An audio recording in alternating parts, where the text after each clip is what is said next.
하나님 말씀 민수기 21장 4절에서 9절 말씀입니다. 민수기 21장 4절에서 9절입니다. 조금 길지만 함께 한 목소리로 합독하시겠습니다. 구약 성경 231면입니다. 함께요. 백성이 호루산에서 출발하여 홍해 길을 따라 에돔 땅을 우회하려 하였다가 길로 말미암아 백성의 마음이 상하니라. 백성이 하나님과 모세를 향하여 원망하되 어찌하여 우리를 애굽에서 인도하여 내어 이 광야에서 죽게 하는가. 이곳에는 먹을 것도 없고 물도 없도다. 우리 마음이 이 하찮은 음식을 싫어하노라 하매 여호와께서 불뱀들을 백성 중에 보내어 이 백성을 물게 하심으로 이스라엘 백성 중에 죽은 자가 많은지라. 백성이 모세에게 이르되 말하되 우리가 여호와와 당신을 향하여 원망함으로 범죄하였사오니 여호와께 기도하여 이 뱀들을 우리에게서 떠나게 하소서. 모세가 백성을 위하여 기도하매 여호와께서 모세에게 이르되 불뱀을 만들어 장대 위에 매달라 물린 자마다 그것을 보면 살리라. 모세가 놋뱀을 만들어 장대 위에 다니 뱀에게 물린 자가 놋뱀을 쳐다본 즉 모두 살더라. 아멘. 오늘 예배드림이 주의 은혜요 영광인 줄로 믿습니다. 새해 예배의 은혜 충만히 받으실 수 있기를 주의 이름으로 축복합니다. 아멘. 인생이 내 계획대로 되지 않은 것이 은혜입니다. 인생이 내 계획대로 되지 않고 우회하고 돌아가는 것 또한 하나님의 예비하신 은혜입니다. 쉽게 이해되지 않으시죠? 왜 인생이 내 뜻대로 되어야 복이고 내 계획대로 되어야 형통이고 내 소원대로 이루어야 축복이지 왜 내 계획대로 되지 않은 게 복일까요? 왜 내 생각대로 이루어지지 않은 것이 복일까요? 인생 길이 내가 원하는 길로 내가 원하는 삶을 살기 원하는 게 일반적인 생각이고 또 내가 계획했던 그 길대로 계획대로 잘 되는 것이 우리는 형통이라고 합니다. 그런데 말씀에는 조금 다른 경우를 우리에게 알려주고 있습니다. 먼저 오늘 본문 4절을 보면 이렇게 이야기합니다. 백성이 호루산에서 출발하여 홍해길을 따라 에돔 땅을 우회하려 하였다가 길로 말미암아 백성의 마음이 상하니라. 아멘. 지금 이스라엘 백성들이 왕의 대로인 고속도로로 가지 않고 형제의 나라인 에돔 땅으로 우회하려 하는 상황. 그래서 에돔 땅이 봉쇄당하여서 이제 홍해길로 가야 되는 상황을 지금 이야기하고 있는 것입니다. 계획대로 지금 이스라엘 백성들의 삶이 홍해길을 따라 에돔 땅을 지나가야 되는데 에돔 왕이 그 땅을 허락하지 않아서 우회해야 되는 상황이 나와요. 또 돌아가는 상황이 지금 기록되어 있는 것이죠. 하나님이 이끄시는 길에는 하나님의 더 큰 생각과 계획이 있습니다. 자, 여기서부터 이제 우리가 잘 생각해 보아야 합니다. 이스라엘 백성들의 길은 어쩌다가 우연히 그 길로 간 게 아니라 하나님의 이끄심이었습니다. 그것을 어떻게 알 수 있냐면 먼저 오늘 이 본문 이전에 출애굽기 13장에 보면 이스라엘 백성들을 이끄시는 하나님의 이 내용이 나오는데요. 하나님께서는 출애굽기 13장 17절을 이하에 보면 하나님께서 이스라엘 백성들을 블레셋 사람의 땅의 길이 가까운데 그 길로 인도하지 않으셨다라고 이야기합니다. 블레셋 땅의 길은 뭐냐면 이스라엘 백성들이 나오는 것은 애굽이거든요. 지금의 이집트 말입니다. 이집트에서 지금의 이스라엘까지 올라가는 길은 해변으로 가는 직선 거리의 길이 있어요. 그걸 해변길이라고 이야기하는데 그 길로 가면 가장 직선 거리, 가장 가까운 길입니다. 그 길로 가면 가장 빨리 갈 수 있는 길이에요. 그런데 출애굽기 13장 이하에 보면 그 길이 가까울지라도 하나님이 그 길로 인도하지 아니하셨으니 라고 이야기합니다. 그 길로 인도하지 않으셨대요. 이는 왜냐하면 하나님이 말씀하시기를 이 백성이 전쟁을 하게 되면 마음을 돌이켜 애굽으로 돌아갈까 하셨음이니라 라고 이야기합니다. 이유가 나와요. 이 백성이 전쟁을 하게 되면 마음을 돌이켜서 다시금 애굽으로 돌아갈까 하여 라는 하나님의 걱정과 염려가 담겨 있는 말씀이에요. 그러니까 이집트에서, 지금의 현재 이집트에서 현재 이스라엘까지 직선길로 해변으로 가는 길로 가면 가장 가까운데, 문제는 그 길 초소초소에 이집트의 병사들이 지키고 있었다는 거예요. 중요한 길목이니 무역로고 해상로고 중요한 길목마다 이집트의 병사들이 초소초소를 기다리고 길을 막았기 때문이죠. 그럼 그 길을 통과하려면 뭘 해야 돼요? 전쟁을 해서 그 사람들과 부딪혀야 되죠. 부딪히면 그 사람들이 이러려고 우리 이기려고 이 길로 인도하셨나? 우리를 이러려고 이 고생시키시나? 라고 불평하고 전쟁 때문에 차라리 이럴 바에는 애굽으로 돌아가는 게 낫다 라고 하는 이스라엘 백성들의 마음을 생각하시고 그 길로 인도하지 않으셨다는 거예요. 그래서 그들에게 인도하시는 길이 어디냐면 홍해길로 돌려 인도하셨다는 거예요. 지금으로 말하면 이집트에서 홍해가 있는 홍해 바닷길로 인도하셨다는 거예요. 문제는 우리는 뭐든지 빠른 길, 뭐든지 빨리 되는 게 좋아요. 쉬운 길이 좋아요. 그렇죠? 우리는 뭐든지 빨리 되었으면 좋겠고, 가는 길이 쉬웠으면 좋겠고, 가는 길이 형통했으면 좋겠고, 문제가 없었으면 좋겠어요. 그런데 하나님은 때로 우리를 우회하게 하세요. 돌아가게 하세요. 그런데 여기서부터 우리의 믿음을 고백해야 됩니다. 우리가 원하는 대로 되지 않고 우리의 길이 우회하여도 그것 또한 하나님의 은혜의 길이요, 하나님의 능력을 체험하는 시간입니다. 왜 그럴까요? 하나님께서 홍해길로 우회하게 돌아가게 하셨어요. 홍해에서 뭘 만나죠? 바다가 갈라지고 물이 벽이 되고 마른 땅이 되게 하는 하나님의 뭘 경험해요?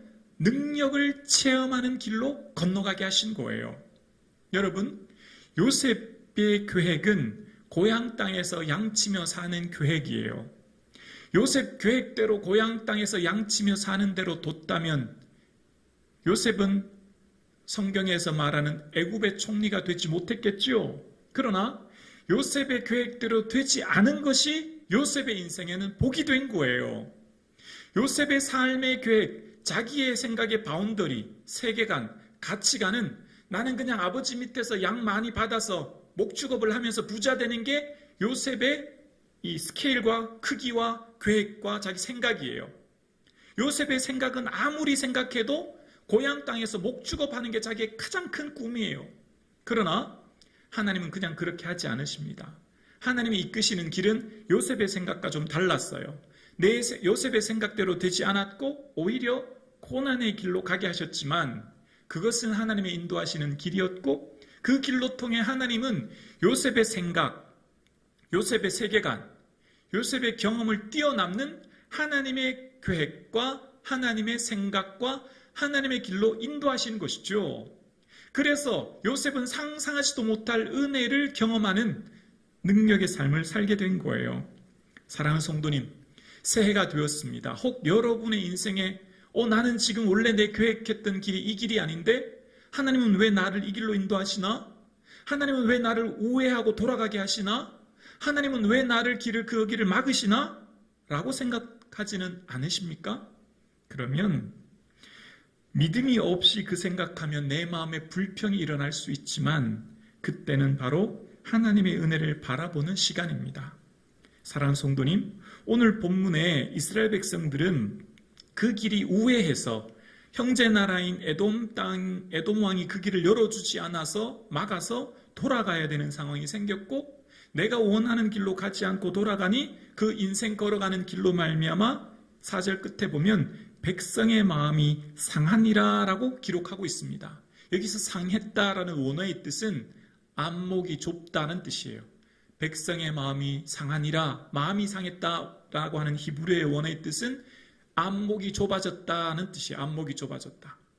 안목이 좁아지면 어떻게 알죠? 문제만 보는 거예요. 문제만. 안목이 좁아지면 평소에 내가 인생을 살아가다가 문제 하나 딱 생기면 그게 전부로 보여요. 전부로.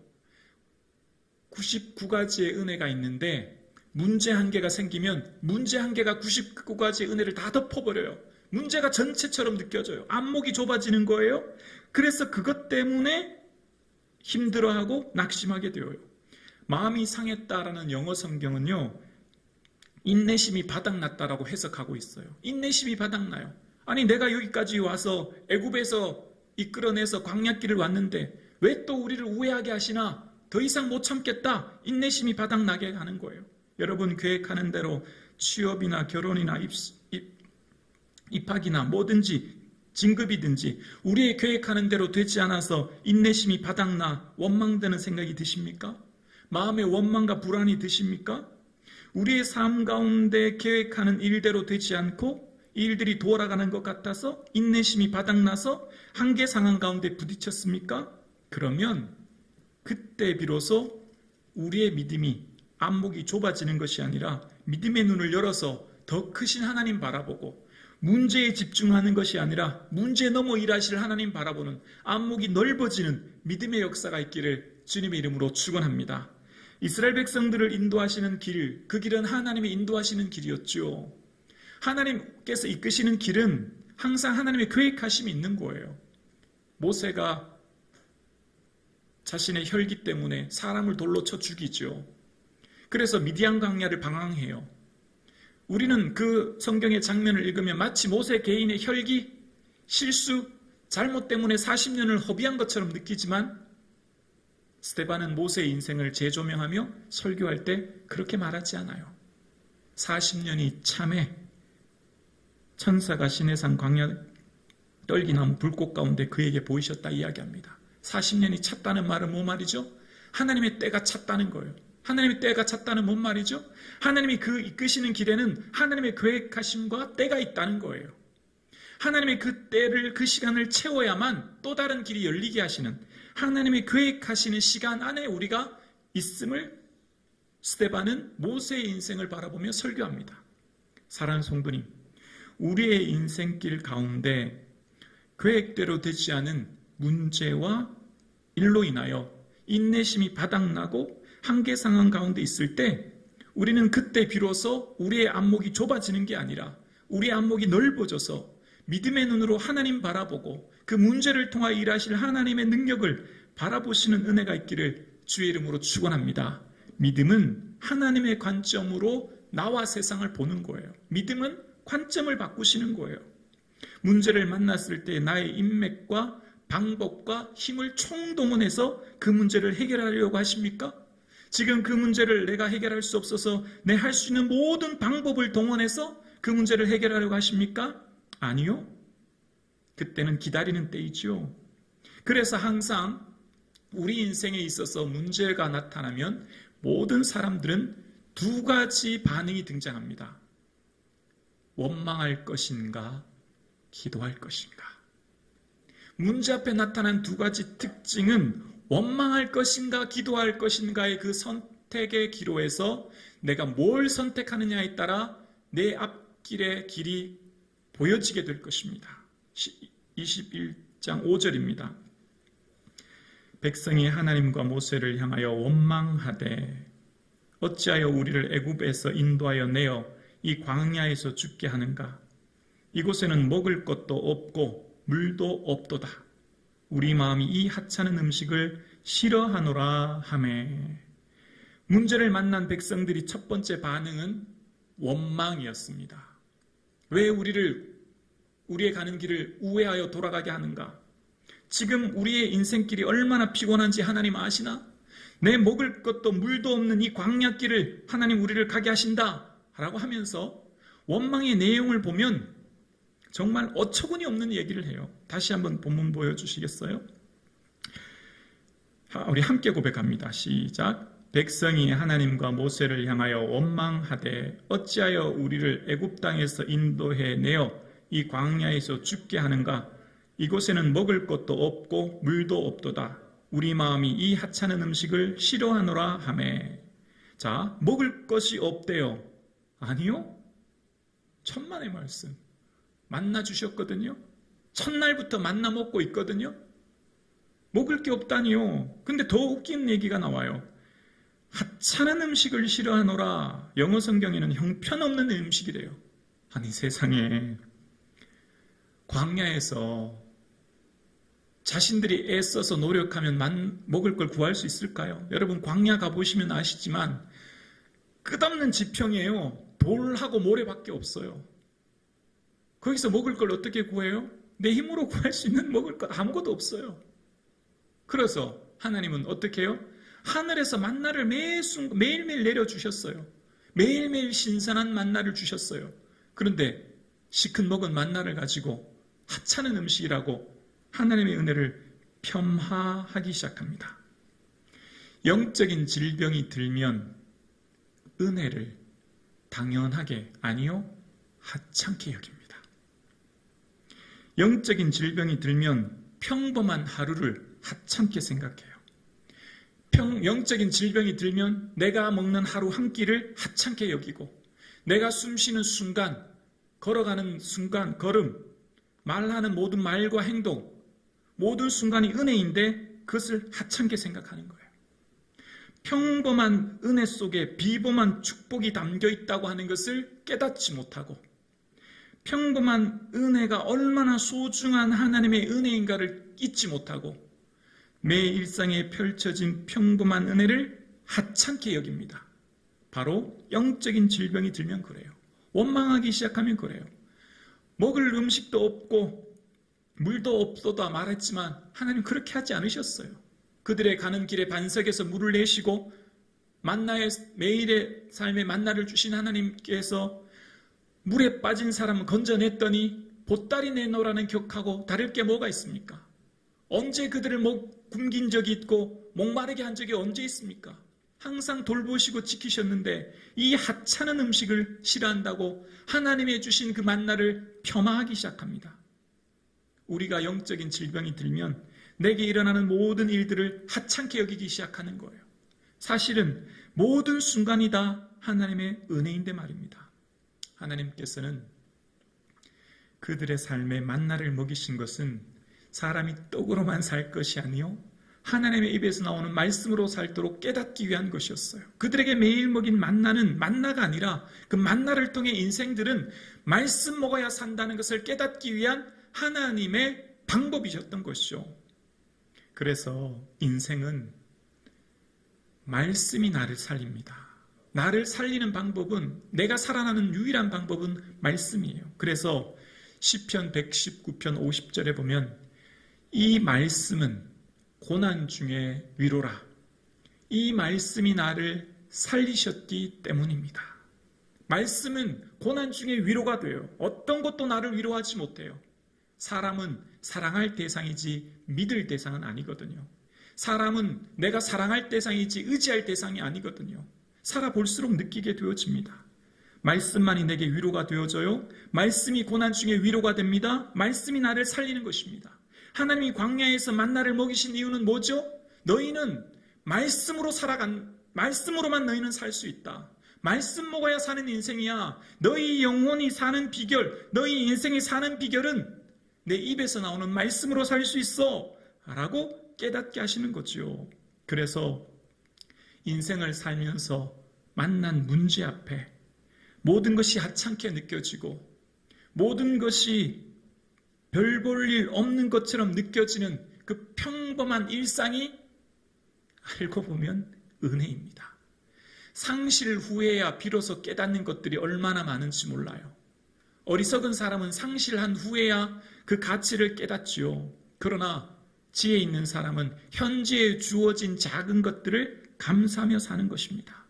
사랑하는 성도님, 지금 내게 주어진 평범한 하루, 내 숨쉬는 순간, 말하는 이 하루, 들을 수 있는 것, 걸을 수 있는 것, 내 힘으로 주의 성전에 나올 수 있었다고 하는 것, 내 힘으로 오늘도 공부할 수 있고 직장 다닐 수 있는 것, 오늘도 가족들과 함께 식사할 수 있고 함께 할 수 있는 모든 것이 다 주의 은혜인 줄로 믿습니다. 아멘이시죠? 아멘이에요. 만약 내게 주어진 이 일상의 하루가 하찮게 느껴진다면 나의 신앙과 믿음을 새롭게 발견해 보아야 합니다. 사랑하는 성도님, 하나님께서는 하찮게 여기는 일상,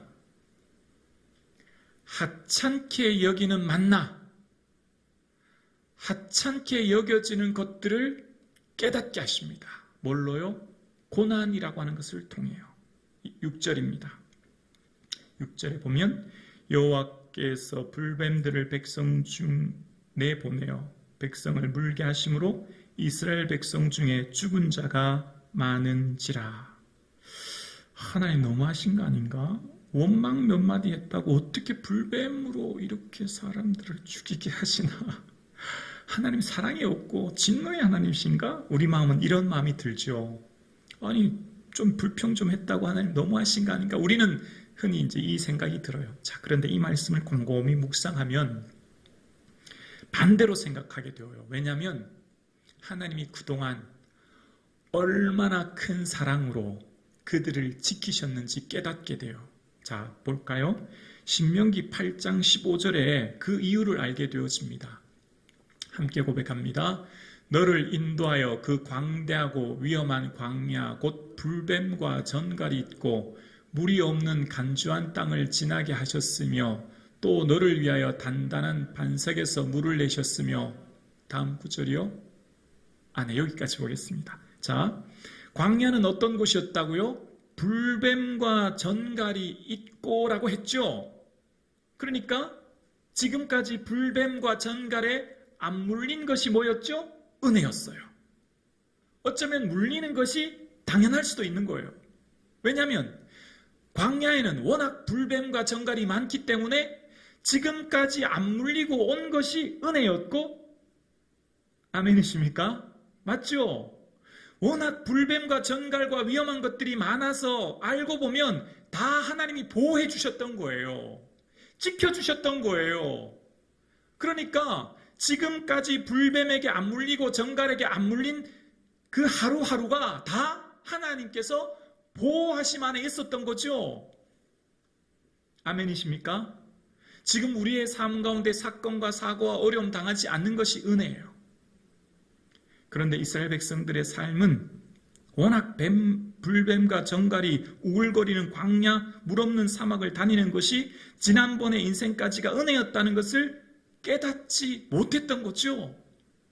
불뱀에 물리고 나서야 비로소 우리가 그동안 하나님의 보호하심을 잊고 살았다는 것을 깨닫게 되는 거예요. 상실 후에야 비로소 깨닫는 것 어리석은 자죠. 상실하기 전에, 상실의 아픔을 겪기 전에 현재에 주어진 것들에 대해서 은혜임을 깨달을 수 있는 눈이 저와 여러분의 삶 가운데 열려질 수 있기를 주의 이름으로 축원합니다. 그래서요, 하나님께서 그들의 삶 가운데 신명기 8장 15절 불뱀과 전갈이 있었다는 그 다음 16절에 보면 이런 말씀을 하시거든요. 신명기 8장 16절에 보면 내 조상들도 알지 못하던 만나를 광야에서 내게 먹이셨나니 이는 다 너를 낮추시며 너를 시험하사 마침내 내게 복을 주려 하심이었느니라 라고 이야기합니다. 광야를 걷게 하는 것은 다 이유가 있었는데 그것은 바로 낮추고 시험하려 하셨다라고 이야기합니다. 이것을 세번역 성경은 이렇게 해석합니다. 이것이 다 당신들을 단련시키고 시험하셔서 나중에 당신들이 잘되게 하시려 한 것입니다 라고 이야기합니다.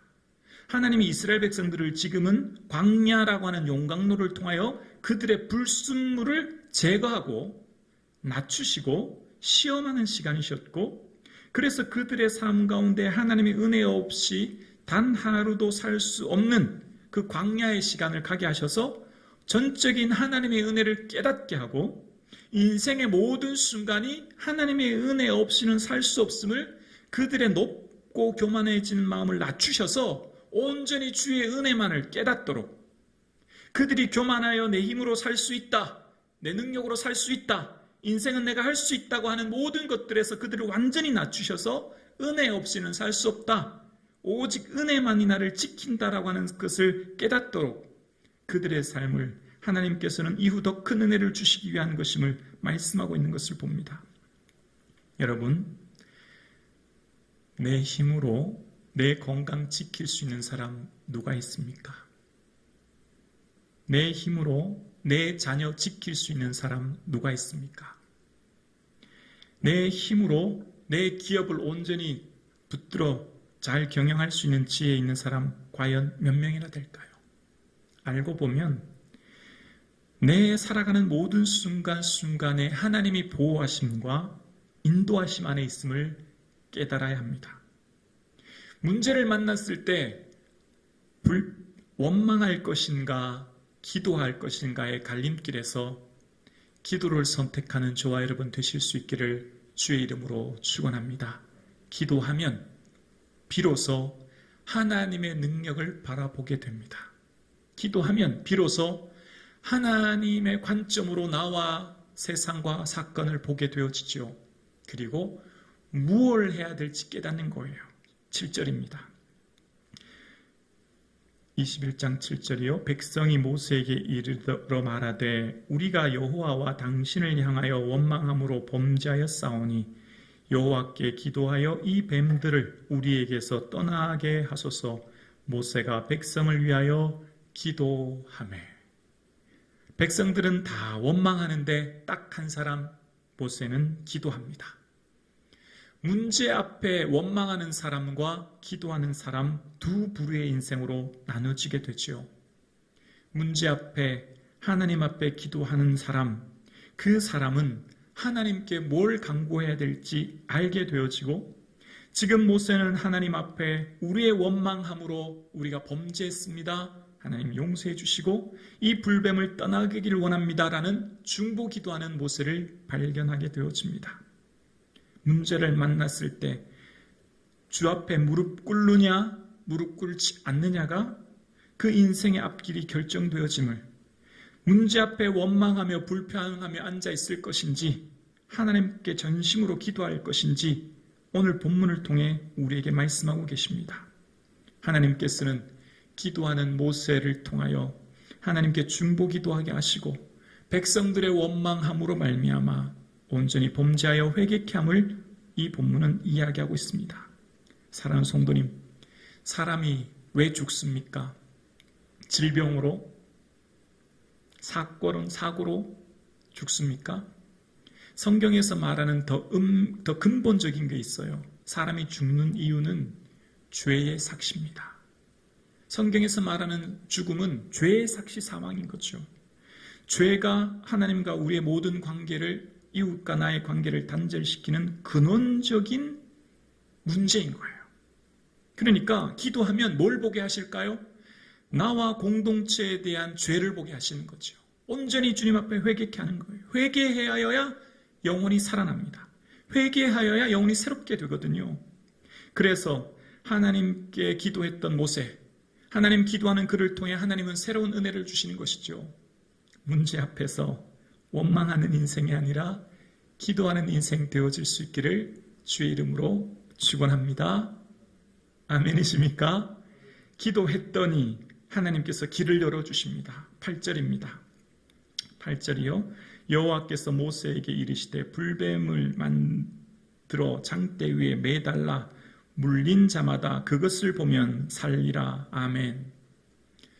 기도할 때 이해되지 않고 깨달아지지 않아도 순종하게 되어지고 그 순종함이 나를 살리다고 하는 것을 깨닫게 되어집니다. 믿음은 이해되지 않아도 순종하는 힘, 그것이 믿음입니다.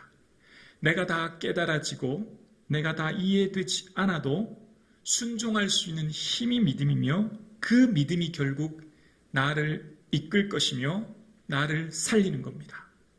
불뱀에 물렸습니다. 어떻게 해야 됩니까? 빨리 의사를 찾거나 병원에 데려가거나 약을 먹이거나 응급조치를 취해야 되지. 어떻게 장대에 매달린 뱀을 본다고 살 수 있습니까? 지금 텐트마다 장막마다 사람들이 죽어가고 있습니다. 고열에 시달리고 아파하고 있습니다.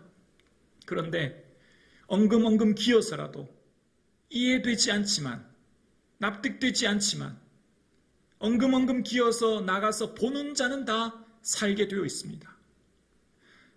그것을 보면 살리라 말씀하셨습니다. 하나님의 말씀이 이해되지 않아요. 이스라엘 백성들의 상황을 한번 생각해 보십시오. 뱀에 물려서 지금 많은 사람들이 고열에 시달리고 생명이 점점 꺼져갑니다. 고통스러워합니다. 그럼 어떻게 해야 됩니까? 약을 구하든지 의사를 찾든지 병원에 데려가야 되지 않겠습니까? 이게 우리의 일반적인 생각 아닙니까? 어떻게 뭘 쳐다본다고 죽은 사람이 살아납니까?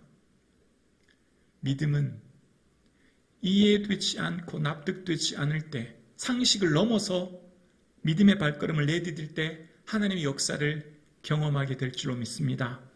새해가 되었습니다. 하나님이 여러분 마음에 무엇을 감동으로 주십니까? 하나님이 여러분 마음에 여러분이 이해되지 않고 납득되지 않는데 그것을 하라고 하시는 게 무엇입니까? 여러분의 삶에 하나님께 기도하며 혹은 삶의 순간 속에 성령님이 여러분에게 끊임없이 부딪히고 깨닫게 하시고 말씀하시는 게 무엇입니까? 내가 이해되지 않는 그 무엇을 하나님은 우리에게 요구하십니까? 그 말씀 앞에 순종하여 나아갈 하나님의 능력을 경험하는 저와 여러분 되실 수 있기를 주의 이름으로 축원합니다. 그래서 결과가 어떻게 됩니까? 9절입니다. 모세가 놋뱀을 만들어 장대 위에 다니 뱀에게 물린 자가 놋뱀을 쳐다본 즉 모두 살더라. 모두 살더라. 아들아, 내가 지금 몸이 너무 아파 못 깨어나가니 네가 좀 대신 보고 와라. 며느라가야, 네가 좀 대신 가서 저 놋뱀, 불뱀 좀 보고 와라. 난 도저히 못 가겠다. 아니요. 누구 대신 갈 수 없어요. 자신이 직접 봐야 합니다. 누가 대신 해줄 수 있는 게 아니에요. 쳐다본 사람은 모두 살아납니다. 쳐다본 사람만. 이 문제는 하나님만 해결하시는 문제이기 때문에 오직 하나님께 믿음으로 나아가는 자만 하나님의 능력을 경험하는 거예요. 누가 대신해 줄 수 있는 것이 아니죠. 여러분, 우리의 구원은 대신해서 얻는 것이 아니죠. 각자의 믿음으로 구원 얻는 것입니다. 그래서 오늘 사건을 토대로, 오늘 본문의 사건을 배경으로 예수님께서 우리에게 이런 말씀하셨습니다. 요한복음 3장 14절에서 16절까지 보면 이런 말씀하시죠. 모세가 광야에서 뱀을 든 것 같이 인자도 들려야 하리니 이는 그를 믿는 자마다 영생을 얻게 하려 하심이라. 하나님이 세상을 이처럼 사랑하사 독생자를 주셨으니 이는 그를 믿는 자마다 멸망치 않고 영생을 얻게 하려 하심이라. 아멘. 우리가 너무 잘 알고 있는 요한복음 3장 16절의 배경은 바로 오늘 놋뱀 사건을 배경으로 하고 있습니다. 놋뱀을 쳐다본 사람만이 살듯이 예수 믿는 사람만이 구원 얻으며 그 어느 누구도 대신할 수 없는 것이 구원임을 주님은 말씀하고 계십니다. 놋뱀 대신, 놋뱀은 오실 예수 그리스도의 그림자를 이야기하고 있는 것이죠. 놋뱀 자체의 능력이 있는 것이 아니라 바라보는 행위와 그 삶의 믿음의 능력이 있음을 말씀하고 계신 거예요. 놋뱀을 바라본 자, 불뱀을 바라본 자는 모두 살았던 것처럼 예수 그리스도를 주로 고백하는 자는 영생을 얻는 은혜를 우리에게 주신 줄로 믿습니다. 사랑하는 성도님, 새해가 되었는데 아직까지 내 삶에 풀리지 않은 문제, 내 길이 돌아가는 것 같고 계획되지 않은 일들 속에 혹 낙심되고 낙담된다면 주님 앞에 원망의 때가 아니라 기도의 때임을 기억할 수 있기를 주의 이름으로 축원합니다. 어쩌면 오늘 설교는 저 자신에게 하는 설교 같아요. 설교자는 늘 본인이 먼저 은혜가 되어야 되지 않습니까? 우리의 삶, 우리 교회, 우리 성도님들의 삶을 보면 바라고 계획하고 원하는 대로 되지 않지만 더 많이 주님 앞에 기도하여 우리의 안목이 좁아지는 것이 아니라 안목이 넓어짐으로 원망하고 불평하는 것이 아니라 기도함으로 하나님께 이해되지 않고 납득되지 않아도 순종함으로 하나님의 능력을 체험하는 성북중앙 가족 될 수 있기를 주님의 이름으로 축복합니다. 기도드리겠습니다.